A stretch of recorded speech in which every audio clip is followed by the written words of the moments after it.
Welcome back to my channel. ఈరోజు ఏం జరగబోతుందో తెలుసుకుందామా? ఇంకా ఎపిసోడ్లోకి వెళ్ళిపోతే చారు అలాగే చలపతి ఇద్దరు కూడా గుర్కాలో ఇంకా కిషోర్ ఉన్న దగ్గరికి వస్తారు. కిషోర్ని రోడ్డు మీద చూసి, నాన్న అదిగో ఆద్య వాళ్ళ నాన్న అక్కడే ఉన్నాడు, ఆ ఆద్య వచ్చేసరికల్లా మనం కిషోర్ని తీసుకొని ఇక్కడి నుంచి వెళ్ళిపోదాం పద నాన్న అని అనగానే, అమ్మ చారు నిజంగా నీ ప్లాను సూపర్ అమ్మా, ఈ గుర్కాలు ఎందుకు నాతో వేయించావా అనుకున్నాను. ఆ కిషోర్ మనల్ని గుర్తుపట్టకుండా ఉండడం కోసమా? అవును నాన్న, ఇవన్నీ మనం తీరిగ్గా కూర్చుని మాట్లాడుకుందాం. ముందు ఆ ఆద్య వచ్చేలోపు ఆ కిషోర్ని అక్కడి నుంచి తీసుకుని వెళ్ళిపోవాలి పద నాన్న అని చెప్పేసి ఇక కిషోర్ ఎప్పుడు వస్తున్నానని ఇక రోడ్డు మీద నుంచొని చూస్తూ ఉంటాడు. ఇంతలోకి చారు అలాగే చలపతి గుర్కా వేసుకుని కిషోర్ దగ్గరికి వస్తారు. మీరు మీ అమ్మాయి ఆద్య కోసమేగా చూస్తున్నారు, ఆద్య మమ్మల్ని పంపించింది, మాతో పాటు రండి అని ఇద్దరు కూడా కిషోర్ని అడుగుతారు. ఇక కిషోర్కేమో, ఏంటి మా ఆద్య మిమ్మల్ని పంపించిందా? మా ఆద్య అలా చేయదే, తనే ఇక్కడికి వస్తానని నాతో ఫోన్లో చెప్పిందే, మరి మిమ్మల్ని ఎందుకు పంపించింది అని కిషోర్ డౌట్ఫుల్గా అడుగుతాడు. ఇంకా చారు, అది కాదు అంకుల్, తను రావడానికి ఆలస్యం అవుతుందంట, అందుకే ఆద్య మమ్మల్ని ఇక్కడికి పంపించి మిమ్మల్ని తీసుకురమ్మంది, రండి అని అడుగుతుంది. ఇక కిషోరు, చూడండి మా ఆద్యకి ఇలాంటి ముస్లిమ్స్ ఫ్రెండ్ అస్సలు లేరు, అయినా మా ఆద్య ఎప్పుడు తనన్న పని ఇతరులకి అప్పగించదు, అలాంటిది ముఖ్యంగా వాళ్ళ నాన్న విషయంలో ఇలాంటి నిర్ణయం ఎప్పుడు తీసుకోదు, ఎందుకంటే నేను ఎప్పటి నుంచో కనిపించట్లేదు, అలాంటప్పుడు ఆద్య నా కోసం తిరిగి ఇక్కడికి తప్పకుండా వస్తుంది, మిమ్మల్ని చూస్తుంటే మీ వాళ్ళని చూస్తుంటే మీరు అబద్ధం చెప్పినట్టు అనిపిస్తుంది నాకు, మర్యాదగా ఇక్కడి నుంచి వెళ్ళండి, నేను రాను అని కిషోర్ అంటాడు. వెంటనే చారు, నువ్వు ఇలా చెప్తే మాట వినో కానీ నిన్ను బలవంతంగానే కారెక్కించాలి, త్వరగా పట్టుకో అని చెప్పి చలపతిని అంటుంది. చలపతి అలాగే చారు ఇద్దరు కూడా కిషోర్ని బలవంతంగా పట్టుకొని ఇక కారెక్కిచ్చిపోతూ ఉంటే కిషోర్ ఏమో వాళ్ళని ఎదిరించుకుంటూ, ఎవరు మీరు, అసలు ఎందుకు నన్ను తీసుకెళ్తున్నారు, ఖచ్చితంగా మిమ్మల్ని చూస్తుంటే నాకెందుకనో ఆ చారు వాళ్ళ నాన్న చలపతిలాగే అనిపిస్తున్నారు, వాళ్ళే కదా ముసుగులేసుకొని వచ్చి ఇక్కడ నాటకాలు ఆడుతున్నారు కదా మీరు అని కిషోర్ అంటూ ఉంటే చారు, అమ్మ బాబోయ్ వీడు మమ్మల్ని గుర్తుపట్టేశాడే ఏంటి, వీడిని ఇక్కడి నుంచి ఆది వచ్చేలోపు ఎలా అయినా తీసుకువెళ్ళిపోవాలి అని చెప్పి ఇద్దరు కూడా ఇంకా కార్ ఎక్కించబోవడానికి చాలా ప్రయత్నిస్తూ ఉంటారు. అప్పుడే ఆటోలో ఆది అక్కడికి వస్తుంది. ఇక కిషోర్ని బలవంతంగా ఎక్కిస్తున్న చారుని చలపతిని చూస్తుంది. వీళ్ళిద్దరూ కావాలనే నాన్నని నాకు దూరంగా తీసుకువెళ్ళాలని చూస్తున్నారు. చెప్తా చారు, నువ్వు ఇప్పటికే మా నాన్న విషయంలో చాలా తప్పు చేసావు, ఇప్పుడు మళ్ళీ ఇంకొక తప్పు చేయాలని చూస్తున్నావు, ఈసారి నీకు ఎలా బుద్ధి చెప్తానో చూడు అని చెప్పి ఆద్య అక్కడ ఉన్న ఊర్లో వాళ్ళందరినీ కూడా దొంగలు దొంగలు, కిడ్నాపర్సు, త్వరగా రండి రండి రండి అని అందరినీ పిలుస్తుంది. ఇక అందరూ, ఏంటమ్మా కిడ్నాపర్సు దొంగలు అంటున్నావు, ఎక్కడ, అదిగోండి ముసుగు వేసుకొని ఆ మనిషిని ఎలా బలవంతంగా కారు ఎక్కిస్తున్నారో, ఇలాంటి వాళ్ళని వదిలేస్తే రేపు మీ పిల్లల్ని, మీ ఆయన్ని, ఇంకా మీ వాళ్ళందరినీ కూడా ఇలాగే తీసుకొని వెళ్ళి వాళ్ళ కిడ్నీల్ని అమ్మేసి డబ్బులు సంపాదిస్తారు. అవును, ఇప్పుడు ఈ ముఠ ఈ ప్రపంచంలో ఎక్కువైపోయింది, వాళ్ళు అవునవును, న్యూస్లో కూడా వస్తుంది, దొంగతనంగా కిడ్నీలు తీసుకెళ్ళి అమ్ముకునే వాళ్ళు ఈ మధ్య ఎక్కువైపోయారు, వీళ్ళు మన ఊర్లో కూడా వచ్చేసినట్టున్నారు, అలాంటి వాళ్ళకి మనం గట్టిగా బుద్ధి చెప్పాలి, పదండి పదండి అని చెప్పి అందరూ కర్రలు చీపుర్లు తీసుకొని ఇక అక్కడికి వస్తారు. చారు అలాగే చలపతి ఇంకా వీళ్ళందరినీ చూసుకోకుండా కిషోర్ని బలవంతంగా కారు ఎక్కిస్తూ ఉంటే అక్కడికి వచ్చిన వాళ్ళందరూ కూడా వాళ్ళని రౌండప్ చేస్తారు. ఇక చలపతి అలాగే చారు ఇద్దరు కూడా షాక్ అవుతారు. చారు అయితే, ఏంటి అందరూ ఇలా రౌండ్గా నుంచున్నారే, అడ్డులేవండి, ఏంటి అడ్డులేచేది, ఈరోజు మీ అంత చూడకుండా మిమ్మల్ని ఎలా పంపిస్తామనుకుంటున్నారు, కిడ్నీని దొంగతనం చేయడానికి మా ఊరు వస్తారా, మీ పని చెప్తా ఉండండి అని అందరూ కూడా చీపురు కర్రలతో చలపతిని చారుని చితక్కొడతారు. ఇక కిషోర్ ఏమో దూరంగా నుంచొని వాళ్ళని చూస్తూ ఉంటాడు. ఇక చారు అలాగే చలపతి, అమ్మా చారు ఏంటమ్మా కుమ్మేస్తున్నారు అందరూ కలిసి, నాన్న వీళ్ళందరూ మనల్ని కిడ్నీ దొంగలు అనుకుంటున్నారు, మనం ఇక్కడే ఉంటే ఖచ్చితంగా వీళ్ళు మన ప్రాణాలైనా తీస్తారు, పోలీసులకైనా అప్పగిస్తారు, ఇక్కడి నుంచి పారిపోదాం పదనాన్న అని చెప్పి ఇద్దరు కూడా మెల్లగా వాళ్ళ గుంపులోంచి బయటికి వచ్చి కారు ఎక్కి వెళ్ళిపోతారు. ఇక ఆద్య కిషోర్ దగ్గరికి పరిగెత్తుకుంటూ వచ్చి డాడీ అంటూ హక్ చేసుకుంటుంది. ఇక కిషోర్, అమ్మ ఆద్య వచ్చేసావా, నా తల్లి నీకోసమే ఎదురు చూస్తున్నాను, వాళ్ళు నాన్న వాళ్ళు అలాగే చారు వాళ్ళ నాన్న చలపతి మిమ్మల్ని కిడ్నాప్ చేయాలనుకుని వాళ్ళు ఇక్కడికి వచ్చారు. అవును నాన్న అని అంటూ ఉంటే, అమ్మ ఆద్య, వాళ్ళు అస్సలు మంచివారు కాదు. వాళ్ళ నిజ స్వరూపం నేను ఎక్కడ బయట పెడతానని వాళ్ళే నన్ను రోజులు నీకు దూరంగా ఉంచింది. అవునమ్మా ఆద్య అని అనగానే ఇక ఆద్య, నాన్న నువ్వు మళ్ళీ తిరిగి నాకు దొరుకుతావని అస్సలు అనుకోలేదు. నాకు చాలా సంతోషంగా ఉంది. ఇప్పుడే ఇదంతా మనం పెదనాన్నతో చెప్పాలి. పదండి నాన్న అని ఆటోలో ఇక కిషోర్ని ఎక్కించుకొని ఆద్య బయలుదేరుతుంది.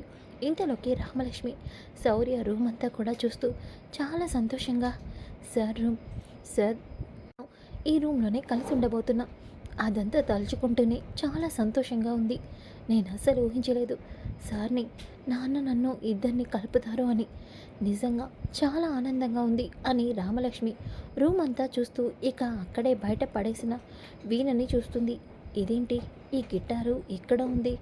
అయినా ఈ గిటార్ని చూస్తుంటే చాలా నీట్గా ఉంది. దీన్ని ఎందుకు బయట పడేశారు అని చెప్పేసి ఇంకా గిటార్ తీసుకొని లోపలికి వస్తుంటే అప్పుడే శౌర్య రామలక్ష్మి చేతిలో ఉన్న గిటార్ని చూస్తాడు. ఇక చాలా కోపంగా, రామలక్ష్మి ఏం చేస్తున్నావు నువ్వు? సార్, ఈ గిటారు చాలా బాగుంది, కానీ ఇదేదో పనికిరాని వస్తువులాగా డస్ట్బిన్ దగ్గర పెట్టారు. ఏమైంది సార్?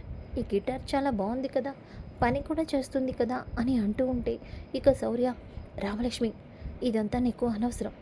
అయినా ఈ ఐటెంని ఎందుకు లోపలికి తీసుకొచ్చో, దీన్ని బయట పడేసి అని చెప్పేసి ఇక గిటార్ని బయటకి విసిరేస్తాడు. ఇక రామలక్ష్మి, సార్ ఏమైంది సార్? ఎందుకు మంచిగా ఉన్న గిటార్ని బయటకు విసిరేశారు? అసలు ఎందుకు సార్ మీరు ఆ గిటార్ని చూడగానే అంత కోపం తెచ్చుకుంటున్నారు? ఏమైంది సార్ అని అంటూ ఉంటే ఇక ప్రమీల, అమ్మ శౌర్య, రామలక్ష్మి భోజనాలు రెడీ అమ్మా, తినడానికి రండి అని అంటూ ఉంటే ఇక రామలక్ష్మి అలాగే శౌర్య భోంచేయడానికి వెళ్తారు. ఇక అందరూ డైనింగ్ టేబుల్ దగ్గర కూర్చొని భోజనం చేస్తూ ఉంటే ఇంతలోకి శౌర్య, నా కూతురు రామలక్ష్మి చాలా బాగా పెడుతుంది, తిని చూడు అని అనగానే ఇక శౌర్య ఆనందంగా రామలక్ష్మి చేసిన వంటని వడ్డించుకుని తింటూ ఉంటాడు. రామలక్ష్మి కూడా భోంచేస్తూ, సార్కి ఎందుకని ఆ గిటార్ని చూస్తే అంత కోపం వచ్చింది? ఎందుకు ఆ గిటార్ని మంచిగా ఉన్న బయటకి విసిరేశారు? ఏమై ఉంటుంది అని రామలక్ష్మి ఆలోచిస్తూ ఉంటుంది. ఇంతలోకి అందరూ భోజనం చేసేస్తారు. ఇక రఘురాం, మేమింకా వెళ్ళొస్తాం బాబు అని అంటూ ఉంటే ఇంతలోకి ప్రమీల అలాగే శౌర్య వాళ్ళ నాన్న, చాలా మంచిది, ఒక మంచి రోజు చూసుకొని శౌర్యకి రామలక్ష్మికి మంచి ముహూర్తం పెట్టిద్దాం, దగ్గరలోనే మంచి ముహూర్తానికి వాళ్ళిద్దరికీ పెళ్లి జరిపిద్దాం అని ప్రమీల అంటుంది. ఇక రఘురాం, అంతకన్నా మంచిదా మాకు, అంత అదృష్టమా అని అంటూ ఉంటే, అదృష్టం అంతా మాది, బంగారం లాంటి మా కోడలు మా ఇంట్లో ఎప్పుడు అడుగు పెడుతుందనని ఎదురు చూస్తున్నాం, ఆ రోజు త్వరలో రాబోతుందని మాకు చాలా సంతోషంగా ఉంది అని అంటూ ఉంటే శౌర్య మాత్రం ఏమీ మాట్లాడాడు. ఏంట్రా శౌర్య, ఏమీ మాట్లాడవేంటి అని అనకాలే, నాకు పెళ్లి చేసుకోవడం ఇష్టం లేదు అని అంటాడు. ఒక్కసారిగా రామలక్ష్మి రఘురాం షాక్ అవుతారు. ఇక రఘురాం, అదేంటి బాబు, మా రామలక్ష్మి నువ్వు ప్రేమించుకుంటున్నారు, అలాంటప్పుడు పెళ్లి చేసుకోవడం ఇష్టం లేదంటున్నావు? నాకేం అర్థం కావట్లేదు బాబు, ఏమైందిరా శౌర్య, ఎందుకు అలా మాట్లాడుతున్నావు? అది నాన్న, లక్ష్మి తన జీవితంలో ఎలా అయినా సరే హాకీలో గెలవాలని తన జీవిత లక్ష్యంగా కాలేజ్లో జాయిన్ అయింది. అలాంటప్పుడు తన గేమ్ని పక్కన పెట్టి నేను తనని పెళ్లి చేసుకోవడం కరెక్ట్ కాదు. రామలక్ష్మి హాకీలో గెలిచాకే మా ఇద్దరి పెళ్ళి. అవును, తను అనుకున్న లక్ష్యాన్ని తను సాధించాలి. అందుకే ఇప్పుడే మా పెళ్ళి వద్దు, మా పెళ్ళి కొన్ని రోజులు వాయిదా వేయండి అని అంటాడు. ఇక రఘురాం రామలక్ష్మి చాలా సంతోషపడతారు. రఘురాం అయితే, బాబు నీలాంటి అర్థం చేసుకునే భర్త నా కూతురికి వస్తాడని నేను అనుకోలేదు బాబు. నిజంగా నువ్వు రామలక్ష్మి గురించి చాలా బాగా ఆలోచించావు. కన్న తండ్రి అయిన నేను కూడా రామలక్ష్మిని అర్థం చేసుకోలేదు, కానీ నువ్వు చాలా బాగా అర్థం చేసుకున్నావు. అలాగే బాబు, అలాగే మీ ఇద్దరి పెళ్ళి రామలక్ష్మి లక్ష్యం సాధించాకే చేస్తాను అని రఘురాం శౌర్యకి మాట ఇస్తాడు. ఇక రామలక్ష్మి చాలా సంతోషపడుతూ శౌర్య సార్ బాయ్ అంటూ ఇంటికి బయలుదేరుతుంది. ఇంతలోకి ఆద్య కిషోర్ కూడా ఆటోలో వస్తూ ఉంటారు. ఇక చారు ఏమో ముక్కు నిండా దెబ్బలతో ఇంటికి వస్తుంది. అప్పుడే పార్వతి అలాగే పద్మ ఇద్దరు కూడా, ఏమైంది చారుకి, ఉదయం నుంచి కనిపించట్లేదు, అసలు ఎక్కడికి వెళ్ళింది ఏమో, నాకేం అర్థం కావట్లేదు, ఆ కిషోర్ ఇంటికి వచ్చారా అని అడిగింది. తర్వాత ఫోన్ చేస్తే లిఫ్ట్ చేయలేదు, ఇప్పటి వరకు ఇంటికి రాలేదు, దీని వాలకం చూస్తుంటే ఏదో కుట్ర చేయబోతుందని అర్థమవుతుంది. అసలు ఇది ఇంతసేపు ఎక్కడికి వెళ్ళింది? ఆది కూడా కనిపించట్లేదు అని అనుకుంటూ ఉంటే అప్పుడే దెబ్బలతో చారు ఇంటికి వస్తుంది. పద్మ, అదేంటి ఇది ఇన్ని దెబ్బలతో ఇంటికి వస్తుంది? ఏ చారు, ఆగు, మొక్క నిండా దెబ్బలేంటి? ఎవరో కుమ్మేసినట్టు. ఎక్కడికి వెళ్ళావు ఇంతసేపు? ఏం చేసావే? ఆ, ఇప్పుడు మీకు అదంతా చెప్పాలా ఏంటి? అలా చెప్పకపోతే నన్ను ఇంట్లోకి రానివ్వరా? అయినా మీకు సమాధానం చెప్పాల్సిన అవసరం నాకేముంది? నాకు పనుంది. అసలే నేను చాలా అలసిపోయాను. విసిగించదు నన్ను అంటూ చారు ఇంకా లోపలికి వచ్చేస్తుంది. ఇంతలోకి సీను, ఏయ్, ఎవరు నిన్ను కొట్టారు? మొహానిండా దెబ్బలేంటి? ఆ, అది బాబా, చూసుకోకుండా రోడ్డు మీద నడుస్తూ వస్తుంటే కాలు జారి పడిపోయాను. అవే దెబ్బలు. ఈ దెబ్బలు కాలు జారి పడిపోయినట్టు లేవే, ఎవరో కుమ్మేసినట్టు ఉన్నాయి అని సీను అంటాడు. ఇక చారు, నీకెప్పుడు నా మీద అనుమానమే అంటూ లోపలికి వచ్చేస్తుంది. బాబాయ్, ఆ జనాలందరూ నాన్నని కుమ్మేశారు. నా పరిస్థితి ఇలా ఉందంటే నాన్న పరిస్థితి ఎంత ఘోరంగా ఉండుంటుందో. అవును, ఆ కిషోర్ని ఆద్య కలిసి ఉండదా?